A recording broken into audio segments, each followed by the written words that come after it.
আল্লাহ আমার রব, এই রবি আমার সব। দামে দামে তুন মনে তারি অনুভব। তোমার দুনিয়াতে আমি যেদিকে তাকাই, অথই নিয়ামতে ডুবে আছি সবাই। পাক পাখালির গানে শুনি তসবি কলো রব, তসবি কলো রব। আল্লাহ আমার রব, এই রবি আমার সব। আসসালামু আলাইকুম, আলহামদুলিল্লাহ, আসসালাতু ওয়াসসালাম আলা রাসূলিল্লাহ। প্রিয় দর্শক, আপনারা যারা দেশে আছেন প্রবাসে, সবাইকে জানাই অনেক অনেক প্রীতি ও শুভেচ্ছা। শুরু হলো আন্টিবা আয়োজিত এবং লাভ হলো নিবেদিত অনুষ্ঠান আপনার জিজ্ঞাসা। আপনাদের সাথে আছি আমি জয়নুল আবেদিন আজাদ, আর আপনাদের মনে জাগা প্রশ্নের জিজ্ঞাসার জবাব দিচ্ছেন বিশিষ্ট আলেম ডক্টর মোহাম্মদ সাইফুল্লাহ। আসসালামু আলাইকুম ওয়া রাহমাতুল্লাহি ওয়া বারাকাতুহু। প্রিয় দর্শক, চলুন তাহলে জিজ্ঞাসার জগতে। শুরুতে একটি ইমেল পাঠিয়েছেন আজমুল হুদা, চট্টগ্রাম থেকে। লিখেছেন, আপনাদের অনুষ্ঠান আমার খুব ভালো লাগে। আপনাদের অনুষ্ঠানের মাধ্যমে আমি অনেক কিছুই জানতে পেরেছি। আমার এবারের প্রশ্ন ফিতরা নিয়ে। আমার দু ভাই দুবাই থাকেন, ওদের ফিতরা আমরা দেশে দিতে পারবো কি? যদি দিতে পারি তবে কি আমাদের দেশের নির্ধারিত ফিতরা দিব, নাকি দুবাই সরকার কর্তৃক নির্ধারিত ফিতরা দেব? এক্ষেত্রে দেহরামকে বাংলা টাকায় রূপান্তর করে দিব? আর ফিতরা কি ঈদের নামাজের পূর্বেই পরিশোধ করা লাগে? একজন ব্যক্তিকে সর্বোচ্চ কত টাকা ফিতরা দেওয়া যায়? ধন্যবাদ। অনেকগুলো প্রশ্ন করেছেন ফিতরা সম্পর্কে। ফিতরা এর বিষয়টি আমাদের কাছে খুবই স্পষ্ট। আপনি আপনার ভাই যারা দুবাই থাকে তাদের ফিতরা বাংলাদেশেও আদায় করতে পারবেন। সেক্ষেত্রে তাদের উপর যে ফিতরা ফরজ হয়েছে বা ওয়াজিব হয়েছে সেটাই আদায় করতে হবে। মানে তারা যেখানে আছে সেখানে যে ফিতরা তারা আদায় করার কথা ছিল সেটাই আপনাকে খরচ করতে হবে, বের করতে হবে। আর সেটা বাংলাদেশে আপনি সেই পরিমাণ বের করবেন, দেহরামকে টাকায় রূপান্তর করে। সেটা মানে যদি সেখানে মানে একশা পরিমাণ চাউলের মূল্য যত দেড়হাম হয়, ঠিক ওই পরিমাণ দেড়হাম টাকায় এখান থেকে তাখরিজ করতে পারেন, বের করতে পারেন, অথবা ওই পরিমাণ চাউলও এখান থেকে আপনি কী করতে পারবেন, আদায় করে দিতে পারবেন। ওই পরিমাণ চাউলও আপনি আদায় করে দিতে পারবেন। এক্ষেত্রে উত্তম হচ্ছে যেটা, সেটা হলো সেখানেই তিনি তার জাকাতুল ফিতর অথবা সাদকাতুল ফিতর অথবা ফিতরা সেখানেই আদায় করা, যেখানে আছেন সেখানে আদায় করা।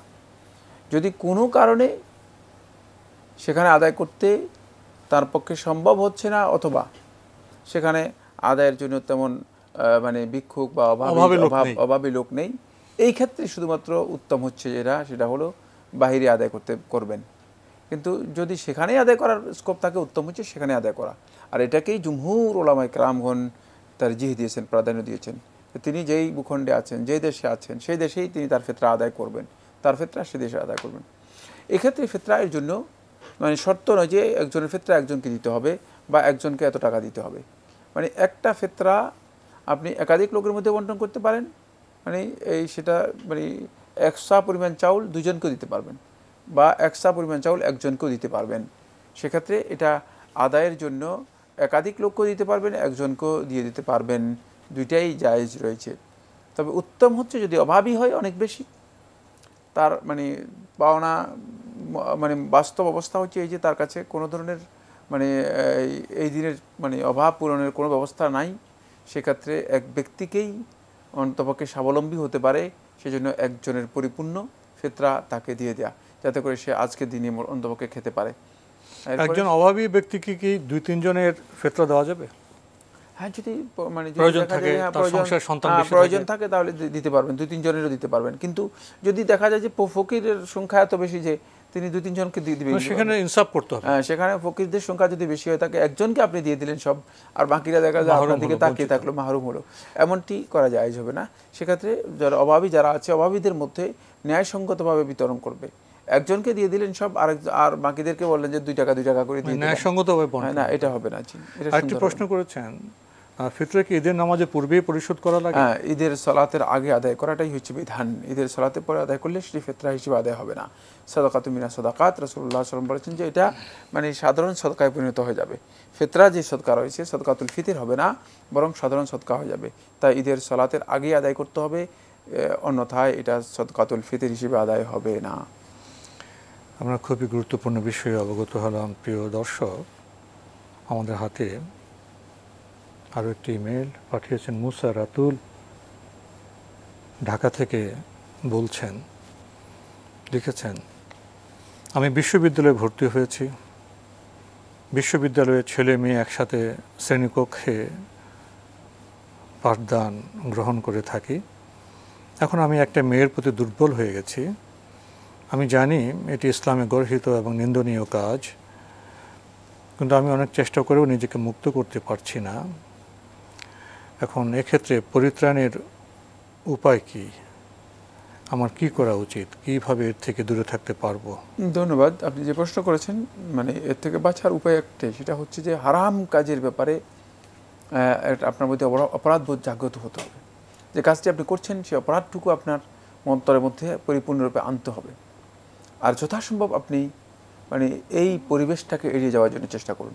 শুধু ক্লাসে যাবেন, এরপরে ক্লাস থেকে আপনি বাসায় চলে আসবেন, মানে কোনোভাবেই মানে এই যে পরিবেশ রয়েছে, আড্ডার পরিবেশে যাবেন না, কোনোভাবেই তাদের সাথে মানে মেলামেশা যেটা রয়েছে সেটা করবেন না। এটাকে প্রত্যাখ্যান করার, পরিবেশটাকে প্রত্যাখ্যান করার জন্য চেষ্টা করবেন, পরিবেশ থেকে বিরত থাকার জন্য চেষ্টা করবেন। তাহলে আপনি আস্তে আস্তে করে এই আসক্তি থেকে দূরে সরে আসবেন। আর নিজেকে সর্বোচ্চ মানে চেষ্টা করবেন, যেটা সেটা হলো যে মানে এই যে অপরাধবোধটা, এই কাজটা যে অপরাধ, এটা নিজের মধ্যে জাগ্রত করার জন্য চেষ্টা করবেন। এটা যে অনৈতিক একটা কাজ, যদি এই বিষয়টি আপনার অন্তর মধ্যে সত্যিকার জাগ্রত হয়, তাহলে আপনি আস্তে আস্তে করে এখান থেকে নিজেকে বিরত রাখতে পারবেন, সরিয়ে আনতে পারবেন। অন্যথায় আপনি যত বেশি মাখামাখি করবেন, যত বেশি কাছাকাছি যাবেন, তত বেশি আপনি এর সাথে আরও জড়িত হয়ে যাবেন। এই জন্য আপনাকে পরিবেশটাকে প্রত্যাখ্যান করতে হবে। এই পরিবেশটা প্রত্যাখ্যান করার পদ্ধতি হচ্ছে ক্লাসে যাবেন, ক্লাসের সাথে সাথে আপনি আবার কি করবেন, প্রত্যাবর্তন করে ঘরে চলে আসবেন, অথবা আপনার কাজে আপনি চলে যাবেন। সেখানে আর আড্ডা অথবা অন্যদের সাথে মানে মেশা, অন্যদের সাথে মাখামাখি হওয়া, একত্রিত হওয়া, মানে এগুলো থেকে নিজেকে দূরে সরিয়ে নেবেন।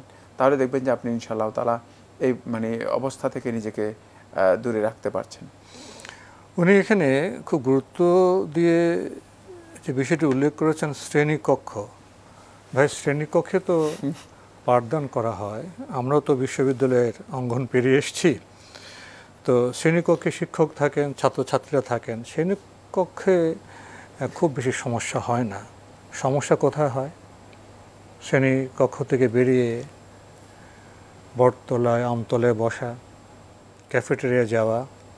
তার চেয়ে ভয়ঙ্কর বিষয় হলো সেই ছোট্ট যন্ত্রটি, মুঠোফোন।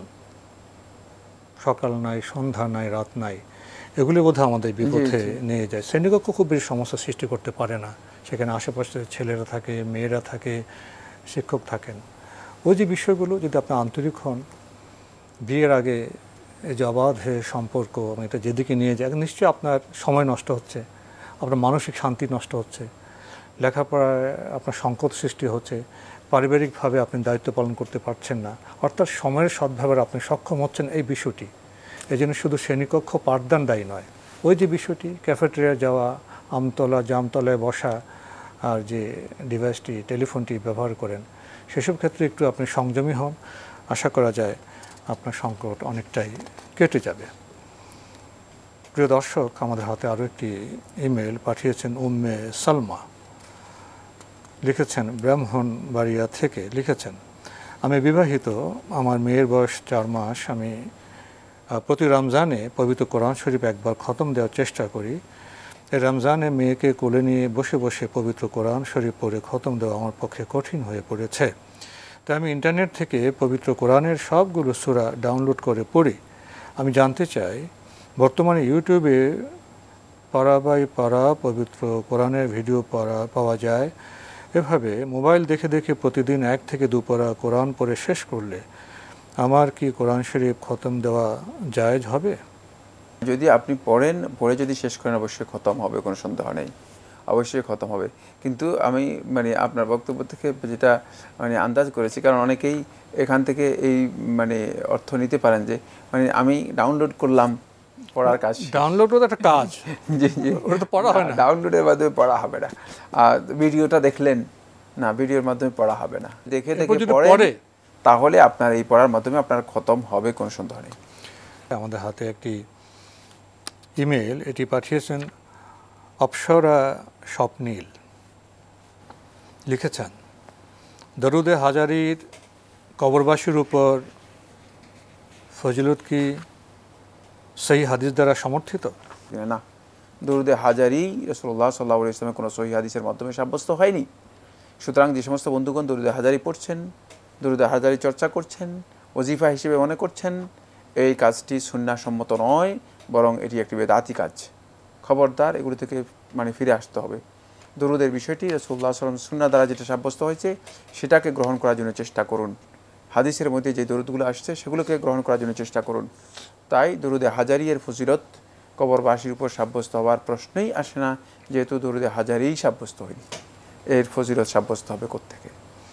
আমরা জানলাম, প্রিয় দর্শক, আমাদের হাতে আরও একটি ইমেল পাঠিয়েছেন হারুন আর রশিদ নোয়াখালী থেকে। বলছেন, আমার 3টি প্রশ্ন, পরামর্শ চেয়েছেন। প্রথম প্রশ্ন, আমাকে এবং আমার পরিবারকে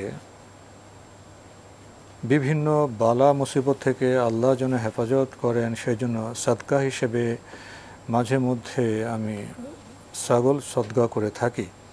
তবে যাকে দিব সে হয়তো একটা ছাগল পালন করার মতো অথবা বিক্রি করে টাকা নেওয়ার মতো অবস্থায় নেই।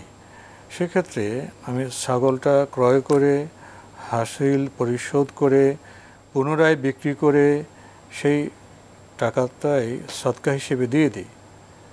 এটা ঠিক আছে কি, নাকি সরাসরি ছাগলটি তাকে দিতে হবে? ভাই মানে আরেকটা কসরত শুরু করেছেন, সেটা হচ্ছে এই প্রথমে মানে ছাগল খরিদ করেন না, তারপরে ছাগল খরিদ করে হাসিল দেন, হাসিল দিয়ে তারপরে ছাগলটা আবার কি করেন, বিক্রি করেন নাকি? তারপরে বিক্রি করে যে টাকা হয় সেই টাকাটা মানে অন্যদেরকে দিয়ে দেন। কেন এত কসরত? মানে কি কারণে আপনি কাজটা করতেছেন? বলছে যে সে পালন করতে পারবে কিনা, এটা ব্যবস্থাপনা পালন করার দায়িত্ব নয়।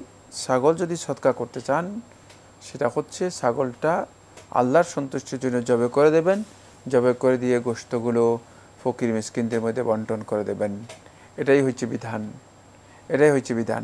সুতরাং এই সদকা এর ক্ষেত্রে উত্তম বিধান হচ্ছে পশুটা জবে করবেন, জবে করে আল্লাহর সন্তুষ্টির জন্য লোকদের মধ্যে বিতরণ করে দিবেন। কে লালন পালন করতে পারলো না বলে সেগুলোর দায়িত্ব আপনার মধ্যে আপনার পড়ে না। আর আপনি যে প্রক্রিয়া মানে করেছেন, এই প্রক্রিয়াটা কেন করেছেন সেটা আমি বুঝি নাই। এর মধ্যে অতিরিক্ত কি ফায়দা রয়েছে? অনেকে থাকে যে একজনকে একটা ছাগল বা গরুর বাছুর দেয়, সেজন্য এটা লালন পালন করে পরবর্তী পর্যায়ে উপকৃত হতে পারে।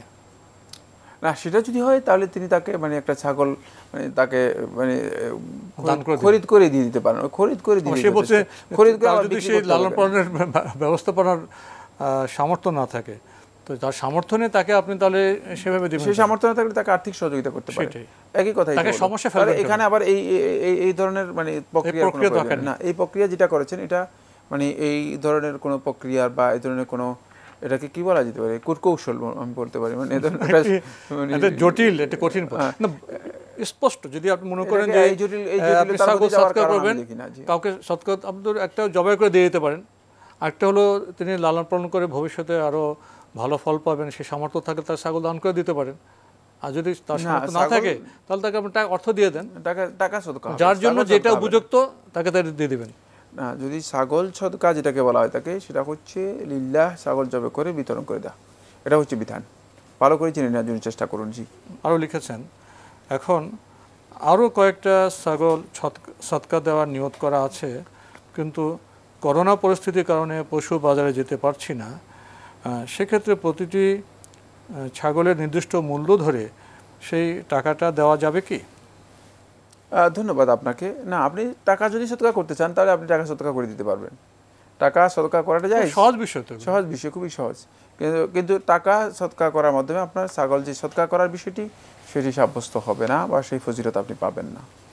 আপনি সবশেষে লিখেছেন, নামাজের সেজদায় আরবিতে ও মাতৃভাষায় দোয়া করা যায়, এ বিষয়টি জানি, কিন্তু আমরা আল্লাহর কোটি কোটি নিয়ামত ভোগ করছি, সেই নিয়ামতের শুকরিয়া আদায়ের উদ্দেশ্যে সেজদায় আলহামদুলিল্লাহ এই শব্দটি কি বলা যাবে? এই শব্দটি বলা যাবে?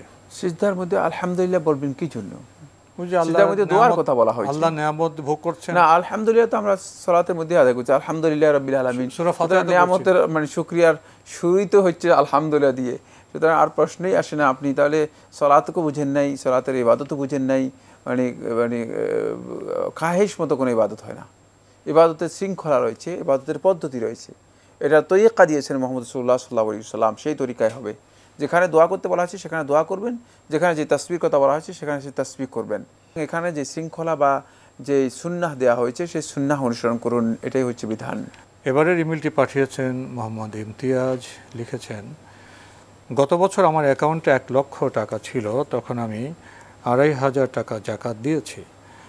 বর্তমানে আমার অ্যাকাউন্টে 97,500 টাকা যোগ নতুন আয় 1,25,000, মোট 2 লক্ষ টাকা আছে। এখন আমাকে কত টাকা জাকাত দিতে হবে? 2 লক্ষ টাকা যদি আপনার কাছে থাকে তাহলে আপনাকে 5,000 টাকা জাকাত দিতে হবে, যেহেতু আপনি জানেন 1 লাখেই 2,500 টাকা। 1 বছর অতিক্রান্ত হওয়ার পরে, 1 বছর অতিক্রান্ত হলে আপনাকে 5,000 টাকা জাকাত দিতে হবে। খুবই সহজ হিসাব। এই হিসাবে উনি করেছেন, তো উনি করেছেন, আবার পাঠালেন। তো আমাদের এখানে এইটার জন্য প্রশ্ন করতে হবে কেন আমি জানি না। জি, ব্যাংকে যে টাকাটা আছে বা আপনার কাছে যে টাকাটা আছে, এটা 1 বছর অতিক্রান্ত হওয়ার পরে টাকা যে আছে এটা বোঝানোর জন্য নাকি আসলে হিসাব করার জন্য? উনি হিসাবটা তো বোধহয় জানেন। আচ্ছা, ঠিক আছে, বলছেন।